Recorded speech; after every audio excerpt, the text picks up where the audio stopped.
Mossad Israel की वो agency जिससे डरती है दुनिया। वो बिना किसी वर्दी के काम करता है। उनका हर मिशन एक रहस्य होता है और जब तक दुनिया कुछ समझे तब तक काम हो चुका होता है। ये है मोसाद, इजराइल की गुप्त खुफिया एजेंसी, जिसका नाम सुनते ही दुनिया के बड़े बड़े देश अलर्ट हो जाते हैं। लेकिन मोसाद क्या है, सच क्या है? ये एजेंसी किसी भी देश में घुसकर अपना लक्ष्य पूरा कर सकती है। आज हम जानेंगे शक्तिशाली और विवादास्पद एजेंसी के बारे में, जिसका काम दुनिया के लिए एक बड़ी जिज्ञासा है।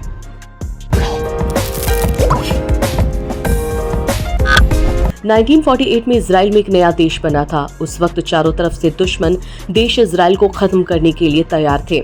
एक ऐसी एजेंसी की जो इजराइल के दुश्मनों पर नजर रखे और जरूरत पड़े तो उनके प्लान भी फेल हो जाए। 1949 में मोसाद की शुरुआत हुई। इसका असली नाम है हामोसाद लिमोदीन उलेतफम किदीम मेहुहादीन, जिसका मतलब होता है institute for intelligence and special operations. Mossad का मुख्य काम है इजराइल की सुरक्षा से जुड़ी जानकारी इकट्ठा करना, उच्च स्तरीय जासूसी, इजराइल के खिलाफ लड़ाई और किसी भी योजना को पहले ही रोकना, और अगर खतरनाक हो तो गुप्त ऑपरेशन भी करना। ये एजेंसी इजराइल के बाहर काम करती है, यानी ये विदेशी खुफिया एजेंसी है। मोसाद के एजेंट ज्यादातर अंडरकवर होते हैं और इनकी पहचान किसी को नहीं पता होती है। तो चलिए जानते हैं कैसे चलता है मोसाद का ऑपरेशन। मोसाद अपने लक्ष्य के खिलाफ रणनीति बनाता है, रिसर्च करता है और फिर कार्रवाई करता है। कई बार ये ऑपरेशन ऐसे होते हैं जो दुनिया के मीडिया में हेडलाइन बन जाते हैं, लेकिन ज्यादा मामलों में किसी को ये पता नहीं चलता कि पर्दे के पीछे क्या हुआ। मोसाद के एजेंट कोई वर्दी नहीं पहनते। वो व्यवसायी, छात्र, पर्यटक या कोई भी भेष बदल कर काम करता है। ये लोग लंबे समय से योजना बनाते हैं और तब तक आक्रमण नहीं करते जब तक उन्हें ये निश्चितता न हो कि पूरा काम हो जाएगा।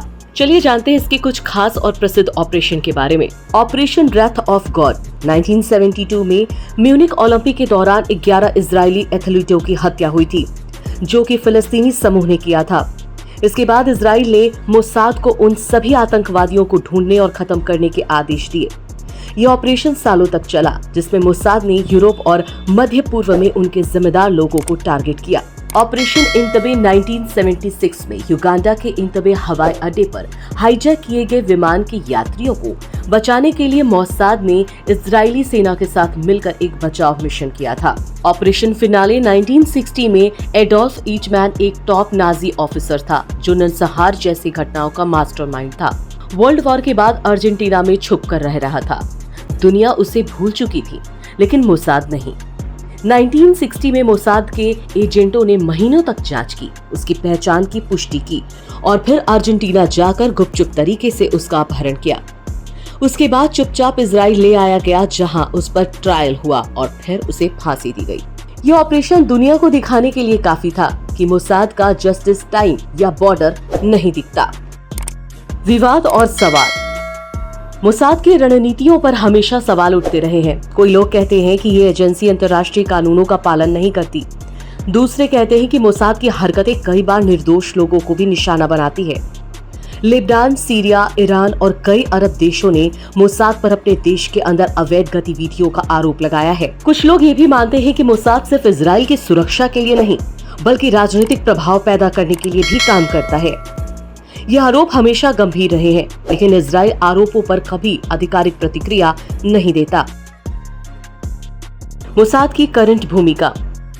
आज के वक्त में मोसाद आर्टिफिशियल इंटेलिजेंस और साइबर क्षमताओं में निवेश कर रहा है।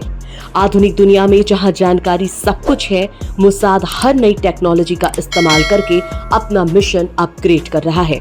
साइबर निगरानी, डेटा हैकिंग और उन्नत जासूसी मोसाद के नए उपकरण बन गए हैं। मोसाद के बारे में दुनिया के पास कई सवाल हैं, लेकिन जवाब काफी कम। ये एजेंसी एक रहस्य है, जिसका काम सिर्फ नतीजों पर फोकस करना है, ध्यान पर नहीं। क्या मोसाद सच में दुनिया की सबसे शक्तिशाली खुफिया एजेंसी है, या बस उसके ऑपरेशन का स्टाइल उसे इतना रहस्यमय बनाता है? आपका क्या कहना है मोसाद के बारे में? कमेंट में जरूर बताएं। वीडियो अच्छी लगी हो तो लाइक शेयर करने के साथ साथ चैनल को सब्सक्राइब करना बिल्कुल ना भूलें।